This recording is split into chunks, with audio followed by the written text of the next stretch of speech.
Bonjour à toutes et à tous. Les Arts Amusés vous retrouvent aujourd'hui à Tourcoing pour découvrir ou redécouvrir des sites remarquables de la ville. Louise, Marie et Agathe vous attendent dans différents coins pour vous présenter les monuments qu'elles ont choisis. Allez, c'est parti. Je retrouve Louise ici, 19 rue Jules Vattaud, afin qu'elle nous présente la maison du Brouteux, maison assez atypique dont elle va nous raconter l'histoire et dont je vais vous faire un petit aperçu. Donc voilà la maison du Brouteux. Je vais vous montrer quelques petits détails avant que Louise nous explique tout ça. Vous avez des jolies sculptures de ce côté-là, également de ce côté-là, et une plaque que je vous mettrai en plus gros plan. Louise, qu'est-ce que tu peux nous dire sur l'histoire de cette maison et l'origine du mot Brouteux? Alors le brouteux, il faut savoir que c'est un terme qui en fait vient sous l'Ancien Régime, qui désignait les petites gens qui, avec leurs brouettes, d'où le mot brouteux, Ça semble logique. exactement, pouvaient transporter la laine qu'ils avaient filée dans le bourg jusqu'au marché de Lille. Donc ça se produisait à peu près soit une fois par semaine ou une fois par mois. Et ça représentait combien de kilomètres à parcourir à peu près? Alors pas mal quand même, parce qu'il y a toujours d'ailleurs 15 km qui séparent Tourcoing du marché de Lille. Donc oui, ça faisait une petite trotte. Et alors, un peu plus sur ce terme, c'est-à-dire que au fil du temps, les Lillois se sont habitués, on va dire, à cette petite marche des Tourquenois, Oui. et connaissaient le terme brouteux, D'accord. et ont fini par étendre le terme brouteux à tous les Tourquenois. Ok. Et c'est devenu même un terme péjoratif, jusqu'à même désigner quelqu'un de brouteux, devenu quelqu'un de complètement idiot. D'accord, ok. Donc bon, ça n'a pas donné une bonne réputation à ce moment-là. Pour les images des Tourquenois. Voilà, exactement. Et c'est alors qu'au 19e siècle, c'est Jules Vatteux, donc, qui a donné le nom à la rue, et dont le buste est juste au-dessus de nous, comme vous pouvez voir. Vous le verrez en image sur la vidéo. Voilà. En fait, ce a redoré d'une certaine manière L'image un l'image. peu que les gens avaient des Tourquenois. Exactement. Okay. En fait, c'est quelqu'un qui créait beaucoup de poésie et de pasquilles. Alors, pour ceux qui ne connaissent pas, pasquille, Alors, qu'est-ce que c'est? pasquille, ça désigne en fait des petites pièces de théâtre, des chansons. Ok. Et vous avez même, juste au-dessus, encore une fois, une petite frise, et vous avez les personnages des pasquilles qu'il créait qui sont juste au-dessus de nous. D'accord. Donc voilà, ça pouvait vraiment donner énormément de création. Un petit peu de ce que pouvait faire le poète. Exactement. Okay. Donc, il a une autre image en fait des Tourquenois oui. aux gens. Oui, exactement. Et ça a pris une telle ampleur que ça a vraiment contenté les Tourquenois. Leur petit métier artisanal était vraiment redoré. Ils rendaient vraiment un si bel hommage qu'en 1909, ses amis de Tourcoing ont décidé de lui offrir cette maison. D'accord. En cadeau. Ok. Maison qui a un style assez différent de celui qu'on peut retrouver ici dans le nord de la France. Du coup, c'est quel style? Exactement, c'est vraiment un style atypique. Et c'est un style alsacien que vous avez ici surtout. Donc concernant la façade de la maison du Brouteux, en dessous du buste de Jules Vatteux, vous avez une frise. Donc on voit bien tous les personnages qu'il a créés en fait dans ses pasquilles. Et juste en dessous, alors on voit bien ce style alsacien avec tous les colonnes. Exactement, donc c'est assez vraiment atypique pour le coup ce style ici à Tourcoing. Et vous avez même des sculptures. Donc ici vous avez un lion, un bœuf. Et à côté de l'entrée, vous avez ce qui caractérise un peu des figures napoléoniennes. Ok. Et du coup, s'il y a des gens que ça intéresse, est-ce que c'est possible de visiter l'intérieur de cette maison, voir un petit peu à quoi ça ressemble? Alors, malheureusement aujourd'hui, la maison ne se visite plus. C'était le cas avant, mais plus maintenant, tout simplement parce que le carillonneur de la ville habite à l'intérieur aujourd'hui. Mais ça n'empêche pas les touristes, les gens, tout le monde de venir admirer la magnifique façade. Très bien. Et merci beaucoup pour toutes ces informations. Je t'en prie. Et nous, on se retrouve très vite à notre deuxième arrêt pour plus d'informations. Maintenant au jardin botanique où j'ai rendez-vous avec Agathe. Suivez-moi.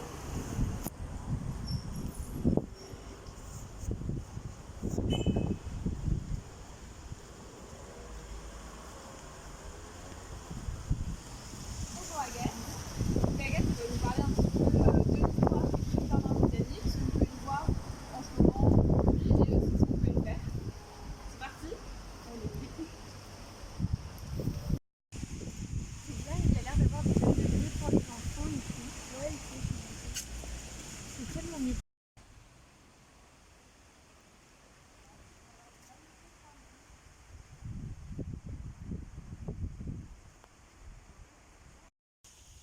fait, est-ce que tu peux nous parler un petit peu de ce jardin botanique? Bien sûr. Donc, le jardin botanique et ses serres pédagogiques peuvent être considérés comme le poumon vert de la ville, tout en s'inscrivant dans l'architecture, enfin dans le patrimoine local de celle-ci. Donc ils appartenaient autrefois à Émile Leplat, qui est un fils d'un industriel textile et lui-même filateur de laine. Donc lui, il a réalisé différents voyages linguistiques en Irlande, où il a pu se familiariser et tomber un peu sous le charme des jardins à l'anglaise. Donc les jardins à l'anglaise sont caractérisés par des formes irrégulières et une végétation qui en apparence semble non domestiquée. Et du coup, on les oppose souvent aux jardins à la française. À la française, comme on retrouve ici. Et donc les jardins à la française, comme on le voit, sont composés donc, de lignes orthogonales qui se rejoignent en une croisée centrale et donc souvent ornées, occupées par une fontaine. Comme celle qu'on a du coup juste là. Voilà, exactement. Le jardin botanique, il a toujours été comme on le voit actuellement, on essaie des évolutions. Alors, il a pu évoluer selon les goûts déjà de ses propriétaires, notamment ceux de la femme de M. Leplat qui était passionnée de botanique. Et ensuite, donc, au fil des années, notamment quand les terrains ont été rachetés par la ville, le jardin a été doté donc, de carrés pédagogiques composés donc, de petits jardins, de petits îlots destinés aux différentes expositions. D'accord, un peu des lieux thématiques en fait. Voilà. Ensuite, le jardin dit Amérique du Nord a été introduit. Donc lui, il est composé de deux îlots botaniques, un nord-est et un nord-ouest, séparés et surélevés donc, par une prairie qui doit symboliser les grandes prairies du centre des États-Unis.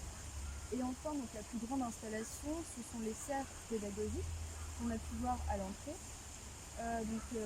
Composé de serres chaudes et de serres froides pour s'adapter au mieux aux conditions dans lesquelles les plantes doivent évoluer pour perdurer.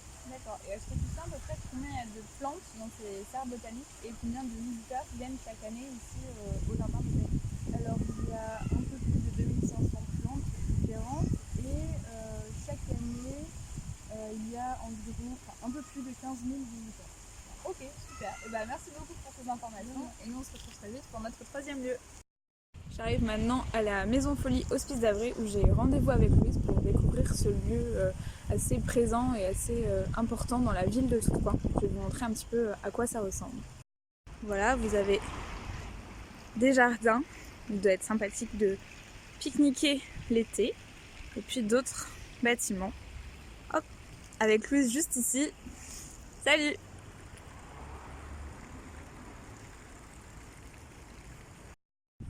On se trouve là à la Maison Folie Hospice d'Avray. Bienvenue, Nano. Merci. Est-ce que tu peux nous en dire un peu plus sur l'histoire de ce bâtiment et de ce que c'est devenu aujourd'hui? Bien sûr, avant d'entrer dans la chapelle pour vous expliquer plus en détail ce que c'est une maison folie et vous parler de la dernière exposition, je vais faire une petite introduction historique sur le lieu, ce qui est très important. On t'écoute. Donc, l'hospice a été créé en 1260 par la comtesse de Saint-Paul, Mao de Guine, pour aider en fait à accueillir les plus démunis, les orphelins, ceux qui n'avaient pas les moyens en fait de se soigner. Et les bons soins étaient donnés grâce à des sœurs qui veillaient sur les malades. Et l'hospice peut être comparé à ceux que peut-être vous connaissez déjà, l'hospice de la Comtesse de Lille, qui est devenu un musée aujourd'hui, et l'hospice Sainte-Marguerite de Seclin. Et en 1628, donc quelques siècles, des sœurs d'une communauté de sœurs, les sœurs Christ de Comines, ont ouvert leur quartier dans l'édifice et ont continué les œuvres de charité pendant quelques temps, jusqu'au XIXe siècle. Jusqu'au 1998, mais en fait au XIXe siècle, l'hospice a failli disparaître parce qu'on voulait construire un pâté. Ce qui aurait été dommage de perdre un élément ainsi Tout à fait d'accord. de cette ampleur. Heureusement, ça n'a pas eu lieu. Et du coup, l'activité de l'hospice a continué jusqu'en 1998. Et ensuite, on s'est arrêté parce qu'on a tout réorganisé le lieu, tout restauré. On a désacralisé la chapelle pour en fait accueillir de nouveaux événements. Parce qu'il y a la culture. D'accord. Donc c'est le concept de maison folie dont tu parleras plus en détail tout à l'heure. Accueillir des expositions, parce que la communauté de sœurs n'était plus active. Donc voilà. Et c'est le moment d'aller visiter. Excuse-moi. On se trouve maintenant dans la chapelle. Est-ce que tu peux nous en dire un petit peu plus sur son histoire? Bien sûr. Bon, à savoir, c'est que le lieu date aujourd'hui majoritairement du XVIIe et XVIIIe siècle. Il reste peu de vestiges malheureusement de l'époque médiévale. Le couvent aussi comporte plusieurs salles, donc à savoir le réfectoire, là le lieu où tout le monde mange, ce qui est très important, la salle de lecture, là où les sœurs allaient pour aussi se recueillir et lire. Ok. Et il y a bien sûr le cloître qui servait toutes les pièces, et la chapelle qui est vraiment aussi un des lieux les plus importants, car c'est ici que les sœurs ou les membres du couvent venaient ici se recueillir, prier. D'accord. Du matin au soir. Ok. Et donc, ce qui est assez remarquable dans cette chapelle qui date du XVIIe siècle, 1650, c'est le retable que vous voyez derrière moi, qui garde un très bon état de conservation. Oui, c'est vrai. Et aussi des très beaux décors peints, qui sont plus récents, Ok. 19e siècle, même les statues, qui sont de la même période. Comme on peut le voir là, la chapelle aujourd'hui est plus utilisée comme lieu de culte. Donc qu'est-ce qu'on y fait maintenant? Qu'est-ce qu'on peut y retrouver? En fait, l'édifice est devenu en 2004, suite quand l'île est devenue la capitale européenne de la culture, une maison folie. Ok. Et elle accueille depuis donc 2004 de nombreuses expositions qui sont soutenues par la ville et par les collectivités territoriales. En fait, les artistes peuvent proposer leurs projets ainsi que la ville. Et ils peuvent être soutenus donc, par les collectivités. La chapelle peut aussi accueillir des concerts, des rencontres entre artistes, des moments de lecture. Et plusieurs animations sont créées, non pas seulement sur la chapelle, mais dans l'édifice en lui-même. Et cela permet de créer un lien en fait entre les jeunes, entre l'ancienne et la jeune génération. Et peut-être tu peux expliquer un peu plus en détail ce que c'est qu'une maison folie? Une maison folie, il y a 7 maisons folies en tout dans la métropole. Donc celle bien connue de Moulins et Oisem. Et l'Hospice de Vrai en fait partie, bien sûr. Et donc c'est ça, c'est un peu comme je vous ai dit précédemment, c'est un lieu un lieu culturel où en fait ils peuvent être proposés toutes sortes d'animations, d'expositions différentes en fait, qui puissent plaire au plus grand nombre. C'est un lieu où en fait toutes les cultures peuvent être possibles. Entre les différents types de cultures et les différents publics. Oui. Ok, super. Merci beaucoup pour toutes ces infos. Nous, on se retrouve donc pour notre 4e et dernier lieu. Donc à tout à l'heure. Je vous avoue que je suis... Dernier endroit à vous présenter, Pleine Image. Voilà, un petit aperçu. On voit que c'est très industriel. Et donc pour vous parler de ce dernier lieu, je retrouve Marie, juste ici, qui va pouvoir vous parler plus en détail de ce concept de pleine image. Alors Marie, dernière étape de la journée, la pleine image. Qu'est-ce que tu peux nous dire sur ce lieu? La pleine image, c'est un bel exemple de reconversion de zones industrielles dans notre région. Et donc en fait, c'est un site labellisé Parc d'innovation de Haute-France. Donc c'est un pôle d'excellence des métiers de l'image. D'accord. Et concrètement, qu'est-ce qu'on peut retrouver comme domaine ici? Ici, on retrouve en fait du jeu vidéo, de l'animation, du marketing digital, de l'événementiel et aussi de la recherche. C'est vraiment très très varié. Voilà, c'est ça. Ça va de la start-up à l'entreprise internationale. Et on a par exemple le studio Ankama, donc, qui a créé le jeu vidéo et les dessins animés Wakfu, qui est diffusé sur France 3 et sur France 4. Ok. Alors avant d'être ce lieu un petit peu dédié à la création visuelle, qu'est-ce que c'était ici? Comme on peut le voir en fait tout autour de nous, on a la présence vraiment omniprésente de la brique rouge et même aussi l'appareil toile dentier qu'on peut voir. C'est vraiment la caractéristique des industries de la région du Nord. Et donc c'était ici l'ancien site de l'usine Vanoutrive, l'usine textile, donc qui a été créée en 1860.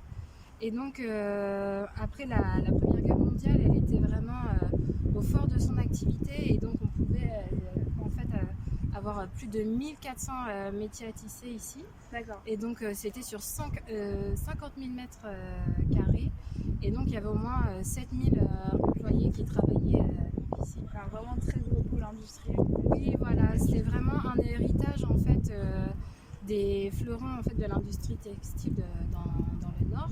Et donc, après la Première Guerre mondiale, elle était considérée, cette usine, comme l'une des plus grandes du monde en termes de tissus d'ameublement. D'accord, ok, très intéressant du coup d'un point de vue historique. Voilà. Et donc, elle a fermé dans les années 90, après avec la crise industrielle de la fin du XXe siècle. D'accord. Mais tout de suite, en fait, cette structure a eu la chance d'être dans l'œil des politiques qui ont très vite décidé qu'il fallait réadapter en fait ce site. Ok. Et donc, Oui, ça s'inscrit un peu dans cette volonté qu'on a en ce moment en France, et même je dirais plus au nord de la France, de réhabiliter un petit peu le patrimoine industriel pour lui donner, voilà. Une seconde Tout à vie fait, et- c'est un bel exemple voilà, de mise en valeur du patrimoine industriel. Ok.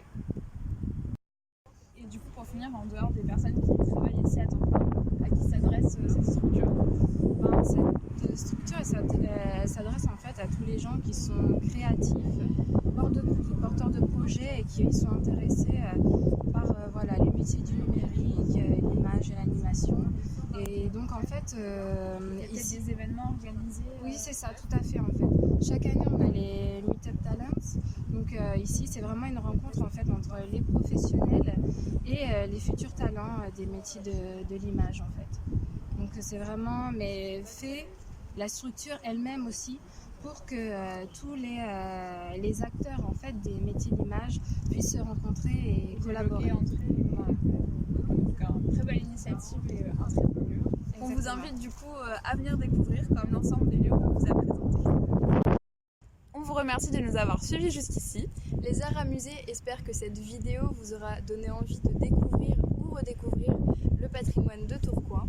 N'hésitez pas à nous suivre sur les réseaux sociaux et sur notre site internet. Pour voir nos actualités et nos futures publications. Et à bientôt pour des nouvelles aventures.